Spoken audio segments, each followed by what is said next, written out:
Has there ever been a good movie about the circus? Put it in the comments. I want to see it.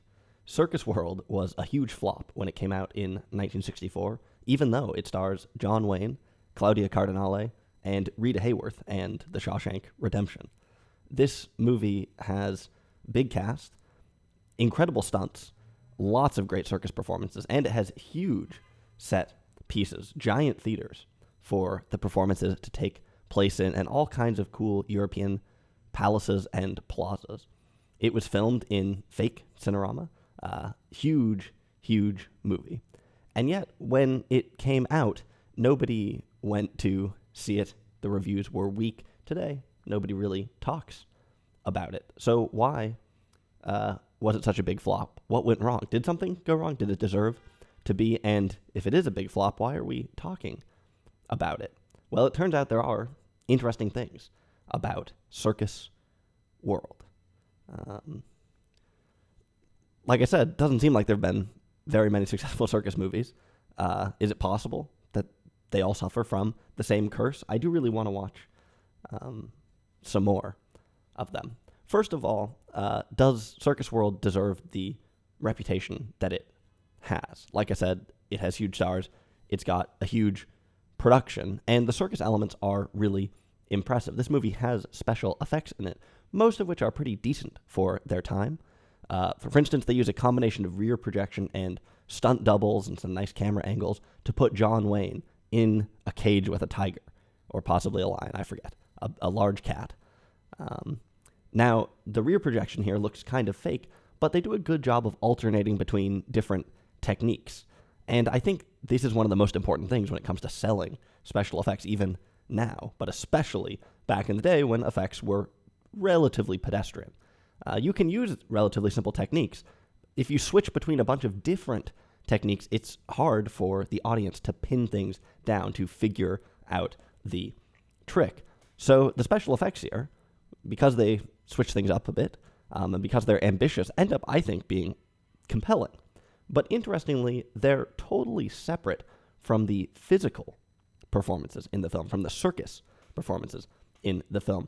I've talked some before about the relationships that special effects have with reality, and how special effects and have evolved over the years, and how that relationship between the audience, the camera, reality has shifted, right? Going from people running from a theater when they think a train is going to plow through the screen, although that may be apocryphal, to people basically accepting anything that they see on the screen as CGI.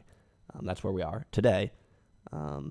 Here, we've got cool special effects, but we've also got really cool stunts in the movie, and they can coexist. It's not clear that things would coexist like that today. Like I said, you'd think it's CGI. That's the simplistic view of it, but there's really a more complex relationship than just, these days you'd assume it was CGI. It's interesting to see how these things change over time. Anyway, like I said, here they coexist. Second to the stunts and the performances, the coolest thing about this movie is probably the location. The movie takes place all across Europe, but most of the locations are in Spain. We go to an opera house in Barcelona, Liceu Opera, something like that. We go to Circo Price in Madrid, and a big park in Madrid as well. These all double as huge circus theaters, places where you have indoor, outdoor performances, big plaza, big parks, a lot of great locations. Like I said, this is a big movie that to some degree, like I said, it's sort of fake Cinerama. I don't mean that to be so demeaning, but Cinerama originally was sort of 3 cameras and 3 projectors, and then as time went by, people realized it was really expensive and inconvenient to do that, and so they came up with other ways to do sort of widescreen movies in what was not the same original Cinerama process. So this was some random process, I forget which exactly, that I think they blew up 35 millimeter to 70 millimeter for projection, make it really wide, something like that. Anyway, one thing that is significant about the Cinerama is that a lot of early Cinerama films were really focused on spectacle. There were a lot that were travelogues, like Windjammer, The Voyage of the Christian Roddick, which is essentially a travel documentary of some teens going around on a big sailing ship. seeing the sights of the world. Like I said, really focused on spectacle. This movie is kind of in that tradition in some ways. These set pieces come first.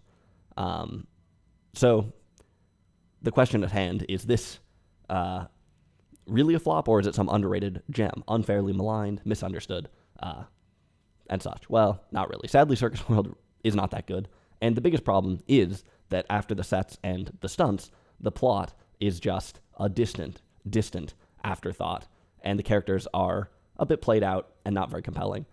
Like I said, the spectacle kind of comes first, and you really get the feeling when they made this movie that they sat down and planned out all the big stunts and all the big pivotal circus scenes, and then they thought, well, we'll figure out the rest of the story later. This movie has a complicated production history. By the way, originally it was started to be developed with Nicholas Ray attached as a director. This would have been a bizarre movie had Nicholas Ray ended up directing it. At one point, Frank Capra was going to direct it. Of course, in 1964, Frank Capra was sort of out of the business.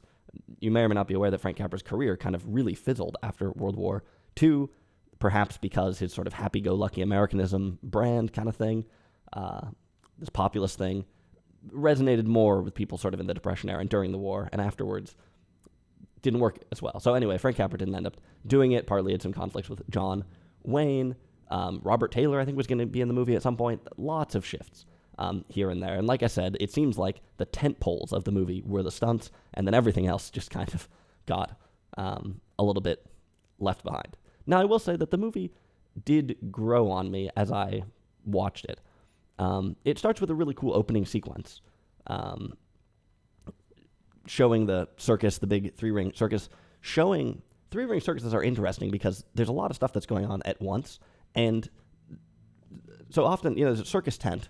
In the middle, there's sort of three rings where there can be three things happening simultaneously. And all around it are the seats. And in a lot of this violates some of the theatrical logic that we're now totally used to and totally ingrained in that has been taken up by film. For instance, the idea of the proscenium, right, which is the arch in the theater, and it's sort of this plane where the action exists or whatever. And obviously the proscenium of a theater maps quite nicely onto the flat, the planar screen of a movie theater. Well, when you go to the three-ring circus and people are seated all around you and there's a bunch of different things happening at once and things happening up there and things happening down there, completely different logic in some ways, a different type of attention that you have. Interesting. I don't have a ton of complete thoughts here, but the word that came to mind in the opening sequence of this, where we're sort of thrown into this huge performance, was phantasmagoria. All these things kind of happening at once. I'll talk a little bit more about the circus later, but it's interesting, and this opening scene gives us a really vivid view of the circus. Like I said, the stunts, the spectacle here is nice. But once we start meeting the characters and getting a taste of some of the drama that's going to drive the movie, once we sort of see, oh, these are going to be the conflicts, this is the dynamic, you very quickly become discouraged. You see that the tone of the movie is going to be light, I guess, but also a bit erratic, a bit nonsensical. You see that the movie is going to be really mechanical, even for a classic movie. You see that it's going to be dated. You see that we're not going to get very strong performances. John Wayne is going to be formulaic. I understand. I'm not a fan of John Wayne exactly, but I'm not a detractor. I understand the appeal, but I got to say, watching some of his, especially some of his more minor works, that put you more in touch with what the John Wayne formula is, it just seems like this is not something that's going to resonate with modern audiences very much. Fundamentally a conservative and to some extent regressive thing. Now, I don't want to be too simplistic here, because I do think something that's often overlooked in John Wayne's performances is there is a side of weakness and a side of humility to him, usually. And whether or not that's him clutching his arm in The Searchers or some of the moments we see in this movie, there is a certain amount of humility that sometimes crops up. And I do think that's valuable. And so I think it's not quite right to say that he's just this bullish, conservative person who gets what he wants, lectures, women, beats up, Indians or whatever. I think there is something a little bit more to it. But like I said, it's not something I can imagine a lot of modern audiences being super into. And in this movie, yeah, his character just feels kind of formulaic. A lot of the supporting actors are goofy, really, in this movie. And even Claudia Cardinale really is not that great. She was 26 when this movie made, but her character, I guess, is supposed to be a lot younger than that. One of the plot points in this film is that her character, Tony Alfredo, by the way, talk about a great non-stereotypical Italian name there. Tony is on the verge of womanhood, apparently. And in fact, John Wayne is sort of this father figure to her, although there's a slightly weird romantic tension at times, another hallmark of John Wayne movies, perhaps. He has to accept that she's going to grow up, and he does. Like I said, there are also John Wayne moments of humility in the formula and in this movie. Anyway, so she's sort of on the verge of womanhood in the story, but anyone with two eyes, even probably people with one eye, can see that Claudia Cardinale is not on the verge of womanhood in this story. And that makes this plotline a little bit confusing, a little bit weird. And this is just kind of emblematic of the movie as a whole. I don't really want to step through all of the different kind of pieces that don't really line up or don't really make sense, because it's not that interesting. But like I said, the plot here is an afterthought. The movie does get going here and there. There are some dynamics that, they turn the screws a little bit here and there, and it picks up some steam occasionally. But overall, it's half-baked. One thing that the movie does do a decent job at, though, is capturing a certain energy. This movie has kind of a nostalgic, tragic, romantic feel to it, which is relatively potent, I think. Where is this nostalgia coming from? Ostensibly, it's nostalgia for the circus. This movie came out in 1964, but it's set, I don't know when exactly, but probably towards the end of the 19th century. So, backwards-looking movie. So perhaps just nostalgia for this old form of entertainment. But I think there's actually something a bit deeper going on here. One of the reasons why I watched this movie and why I'm interested in scoping out some other circus movies is because I spent a lot of time around the circus when I was growing up. Explains a lot, I know. Not P.T. Barnum traditional American circuses, but hipster new vaudeville circuses. Now, the circus has changed a lot. People aren't really into trained animals anymore. In fact, Barnum and Bailey's show, the Ringling Brothers thing, is no more. So-called sideshow freaks or whatever aren't a thing. Well, for the most part, aren't a thing.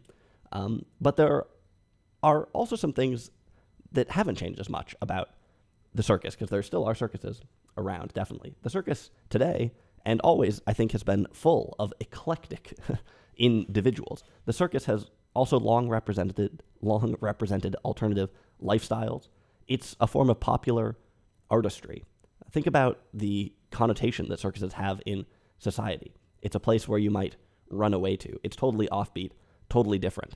And sometimes this, creates some sort of anxiety. Like, it's no wonder that so many movies about the circus are teetering on the macabre. I mean, think about Todd Browning's Freaks. It's the most extreme example, I guess. But teetering on the macabre, hinting right at this sort of mainstream anxiety about nonconformism, about foreigners, about disabled people, perhaps about people who are not in the economy but who are practicing this ancient craft.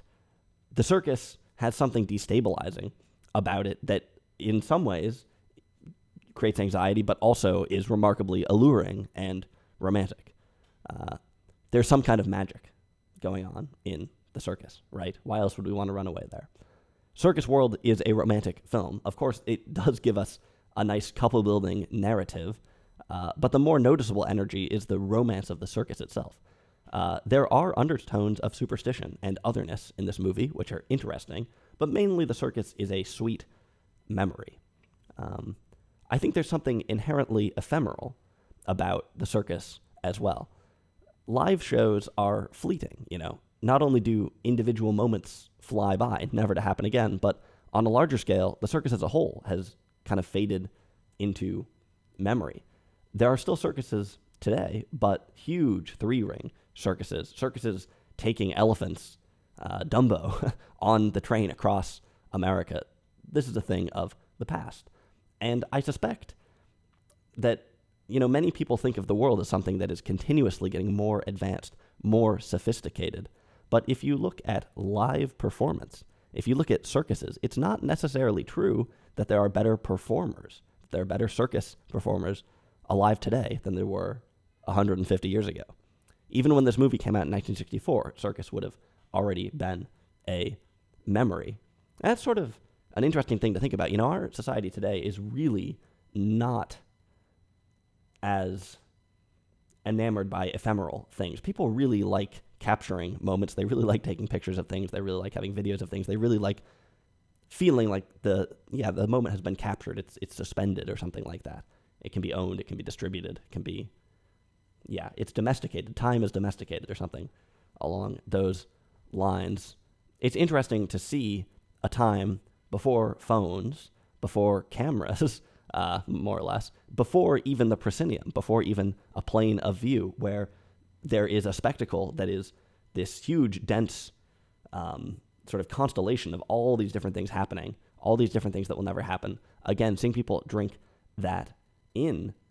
I mean, in some ways, you wonder if the three-ring circus would just make people anxious today because there's things happening in multiple places. How can I take a picture of this and that at the same time? It's interesting the way that our relationship, with the world has changed, the way that attention has changed. Okay. I've been talking about all this romantic, magical stuff so far, but there's another aspect of the classic American circus, which is some level of shysterism, really, right? If you take P.T. Barnum, for instance, who is only one example, but he is surely one of the great American shysters. Barnum actually didn't become involved with circuses until he was 60. Before that, he had a huge range of schemes. He ran some very interesting dime museums, some of them here in New York, with all kinds of sensational and fake exhibits. He promoted concerts. He even held political offices. While Barnum was extremely seedy, he also has the somewhat heroic following about him. I mean, there's this movie, The Greatest Showman or whatever. I haven't seen that. But yeah, this heroic following. He was seedy, but he was seedy in a distinctly American way, I think. He had a can-do attitude and a hard luck story. Even though he was a con man, he's this American con man or whatever. An interesting character. John Wayne's character in Circus World, Matt Masters, had something very similar. This movie had some real hard luck in it, by the way. In fact, that's one thing that surprised me about the film, just how far people fall down, how much everything falls apart at times. In some ways, part of this dark romance of the circus is sort of this, part of this vagabond life of things really falling apart. So the circus, it has bohemians, craftsmen, carrying on sacred traditions of their art, but it also has salesmen, businessmen, separating the public from their hard-earned money by any means necessary. It's also interesting that these two parties represent maybe two different things here. One of them, like I said, is a little bit more traditional. The art side of it is traditional. There are very old circuses, very, very old circuses dating back to almost sort of religious, ritualistic kinds of things. Yet, on the other hand, the three-ring circus is kind of an industrial concept. In fact, one of P.T. Barnum's big innovations was that he was one of the first people to take a circus around on a train. Previously, I guess they would use trucks or maybe even horses at some point, but P.T. Barnum harnessed the rail network in the United States, and in fact, the circus owned its own train and would ride around on its own train and do the circus from there. That is so interesting that this sort of thing that's ostensibly this entertainment, this light fare, this distraction, escapism, is also so tightly coupled to the railroads, to something that's like the most sort of ironclad industrial infrastructural thing. What an interesting connection. So, like I said, the circus, this traditional American circus at least, traditional but also industrial, interesting. The circus, it's a popular art form. At least it was when it was more mainstream, popular art form. And there's something else that fits this description. All these things fits this description perfectly, and that is Hollywood, right? Movies, popular art form, industry, tradition, bohemians, businessmen, Hollywood. Matt Masters is the leader of the Wild West show in this movie, right? John Wayne played the leader of the Wild West show. And in mirroring his earlier Hollywood roles, John Wayne really helped set up this circus Hollywood parallel in the movie, right? Circus World came out in 1964 at a time when classic Hollywood was both at its most vivid, its pinnacle, where people were making crazy, outlandish movies, this perhaps being one, but also a time when classic Hollywood was starting to fade and modern ideas from Europe were starting to take hold. It's interesting. If you look at the history of different genres, different movements, very often the most out there, the most sort of vivid example of a movement or of a genre coexists in time with the complete antithesis of the genre, with the genre being subverted, with people going exactly the other way, right? Most of the time, the most vivid examples come right at the end, right as things are also fading. That's interesting, and this movie kind of falls into that category. Like I said, European cinema starting to have an influence, even if it hadn't really made its way to Hollywood yet. Old formulas, old stories were becoming less compelling. So like I said, I think there's nostalgia in this film, and I think it comes from someplace deeper than just nostalgia about the circus. I think it's nostalgia about Hollywood and about cinema, about classic Hollywood. Interestingly, this movie makes a big deal about taking the circus on the road to Europe. Couldn't this movie have been set in the US? Would it have been any different? It heightens the drama a little bit to take things overseas, I guess. There's a line in the movie where they say, "Oh, no, Matt, you can't take it overseas. You're crazy. American circuses always flop in Europe." And he says, "Well, not this one. We're going to make the best darn circus there is. It's going to wow all these Europeans. It's going to show them this American tradition. They're going to love it." This seems to be a pretty direct allusion to modern cinema beginning in Europe, to some kind of resentment of Hollywood's perceived lack of sophistication. This movie is going to show that classic Hollywood has still got it, or that it had something, that it's some kind of gem. Of course, this movie ended up being a huge flop in the US. So rather than being a triumphant revival of classic Hollywood, it turns out to be a eulogy, and a eulogy that is in some ways fittingly pathetic. In Matt Masters' Old West show, we get a generous dose of colonialism. One of the acts is a stagecoach robbery where a bunch of Indians attack and have to be fought off, have to be shot down. The stagecoach is a mark of economic and cultural sophistication in some ways. I mean, I know it seems old, but in the Western context, the stagecoach is the modern economy and the modern upper class culture, I guess. The Indians are set up as the antithesis to this. And it's also worth noting, I guess, that inside the stagecoach is none other than Tony Alfredo. So not only are the Indians presumably interested in the riches that the stagecoach carries, but they're also interested in this woman. This is something you see in a lot of classic American Westerns. Anxiety about the corruption of white femininity. The neo-Western Soldier Blue that I reviewed on this channel takes advantage of this anxiety. And a similar kind of anxiety sneaks into this movie just a little bit, too. Now, when this movie was made, the Wild West show was probably supposed to be part of the romance and nostalgia of classic Hollywood. These days, a lot of people will see it differently, I suspect. I think it's ironic that this movie, which is supposed to be a triumphant throwback, proudly includes something that today is one of the darkest legacies of classic Hollywood. Now, I don't think about this in a karmic sense. I'm not saying, oh, serves them right. They included this thing that's actually regressive, and so the movie deserved to fail, or it was rejected by audiences or whatever. I don't think it's quite as simple as that the audiences in 1964 thought, oh, look at the poor treatment of Indians in this movie. Let's not watch it. In fact, I'm almost certain that's not really what happened. But you can see that this movie is fairly wholeheartedly, I think, invested in this classic Hollywood thing, and people weren't that interested in it. I think it's interesting the degree to which this movie shows colonialism and cinematic genocide being baked into the DNA of classic Hollywood.